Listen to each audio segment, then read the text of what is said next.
Hello दोस्तों, कैसे हो आप लोग। आई होप कि आप लोग ठीक होंगे। आज हम MP board class 10th exercise 1.1 दूसरी क्लास पढ़ने वाले हैं। मैंने पिछली क्लास में क्वेश्चन नंबर 1 क्वेश्चन 2 के सवाल सॉल्व करवा दिए थे। अब इस क्लास में हम क्वेश्चन 3 के सवालों को सॉल्व करेंगे। तो देखिए, चलिए दोस्तों, हम क्वेश्चन नंबर 3 से स्टार्ट करेंगे सवालों को। इसमें दिया है कि अभाज्य गुणनखंड विधि से निम्नलिखित पूर्णांकों के एचसीएफ और एलसीएम ज्ञात कीजिए। तो हमारा पहला सवाल है कि 12, 15 और 21 के हमें एलसीएम और एचसीएफ ज्ञात करना है। 12 के फैक्टर निकालेंगे, 2 से डिवाइड करेंगे तो 6 बार, 2 से डिवाइड करेंगे तो 3 बार, 3 बन जा 3। 15 के निकालेंगे इसी तरह से, 3 5 15, 5 बन जा 5। 21 के 3 से भाग लगाएंगे इसको 7 बार, 7 बन जा 7। तो देखिए दोस्तों, 12 के फैक्टर आ गए, 2 × 3, 15 के भी निकल कर आ गए और हमारे 21 के निकल के आ गए। एचसीएफ के लिए दोस्तों हम क्या करेंगे, इसमें इन तीनों में हम कॉमन संख्या चुनेंगे। इसमें क्या क्या है दोस्तों, तो इसमें 3 है, इसमें भी 3 है, इसमें भी 3 है। तो दोस्तों इन तीनों में हमारी कॉमन संख्या 3 निकल कर आई। तो ये हमारी सबसे छोटी जो संख्या होती है वो हमारी एचसीएफ कहलाती है। तो ये हमारी एचसीएफ हो गई। दूसरा जो एलसीएम निकालना है हमें, तो पहले कॉमन संख्या लिख लेंगे जो हमारी निकल कर आई है। इसके बाद हम जो संख्या बची उसको भी लिख लेंगे। जैसे 2 बची हमारी, 2 लिख लेंगे, 2 फिर बची 2 लिख लेंगे, 5 5 7 7 और इन तीनों का हम मल्टीप्लाई कर देंगे तो हमारा 420 एलसीएम आ जाएगा। इसी तरह दोस्तों हम दूसरे सवाल पर आते हैं।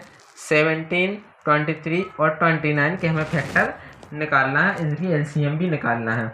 तो 17 बन जा 17, 1 बन जा 1। 23 से 23 बन जा 23, 1 बन जा 1। 29 के 29 बन जा 21 और 1। अब देखिए दोस्तों, इसके फैक्टर लिख लेंगे 17 के, तो 17 मल्टीप्लाई 1, 23 के 23 मल्टीप्लाई 1, 29 के 29 मल्टीप्लाई 1। एचसीएफ इन तीनों में कौन सी संख्या जो कॉमन है, तो ये दोस्तों हमारी हो गई ये 1 एक जो छोटी संख्या है, ये हमारी एचसीएफ हो गई। और एलसीएम के लिए क्या करेंगे हम दोस्तों, तो जो कॉमन संख्या है वो लिख लेंगे और जो हमारी बाकी की जो बची हैं उसको भी हम लिख लेते हैं। जैसे 17, 23 और 29 हम इन सभी का हम मल्टीप्लाई कर देंगे तो हमारा एलसीएम आ जाएगा 11,339।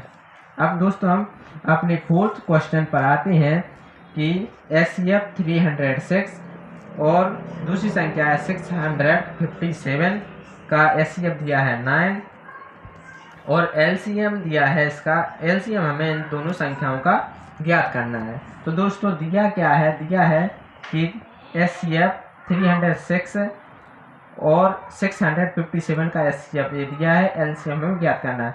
तो हम लोगों ने दोस्तों एक फॉर्मूला याद किया है कि दो संख्याओं का गुणनफल बराबर एचसीएफ मल्टीप्लाई एलसीएम के बराबर होता है।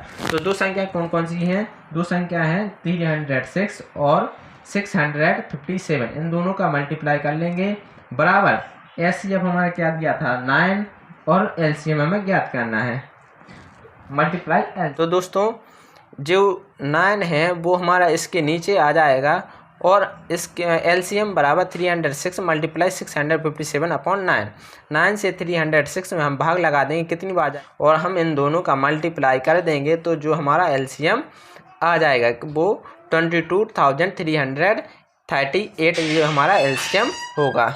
अब आते हैं हम दोस्तों अपने 5th सवाल पर। जांच कीजिए कि क्या किसी प्राकृतिक संख्या n के लिए संख्या 6 की पावर n अंक 0 पर समाप्त हो सकती है।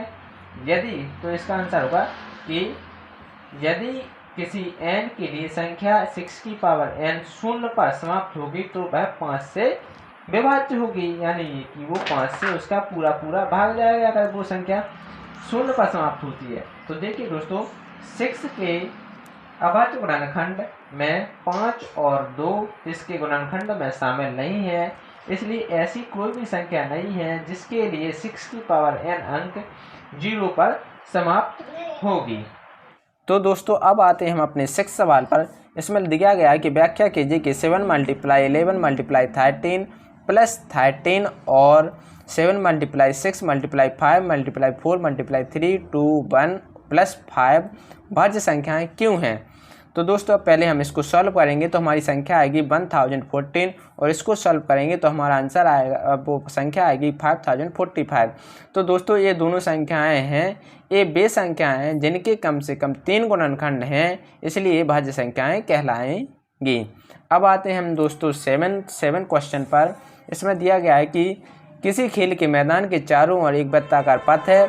इस मैदान का चक्कर लगाने में सोनिया को 18 मिनट लगते हैं, जबकि मैदान का चक्कर लगाने में रवि को 12 मिनट लगते हैं। मान लीजिए वो दोनों एक ही स्थान से और एक ही समय पर चलना प्रारंभ करते हैं और एक ही दिशा में चलते हैं, तो कितने समय बाद वे प्रारंभिक स्थान पर मिलेंगे। तो दोस्तों हम 18 के फैक्टर निकाल लेंगे और 12 के फैक्टर। तो दोस्तों इसके फैक्टर जब हम निकालेंगे तो ये निकल के आते हैं 18 के फैक्टर 2 × 3 और 12 के 2 × 3। तो हमें दोस्तों इसका एलसीएम ही ज्ञात करना है। तो इसमें देखेंगे हम दोस्तों कौन कौन सी हमारी कॉमन संख्या मिलती है। एक तो ये हमारी मिलती है कि एक 2 मिलती है और एक 3 मिलती है। इसको हम पहले लिख लेंगे 2 और 3।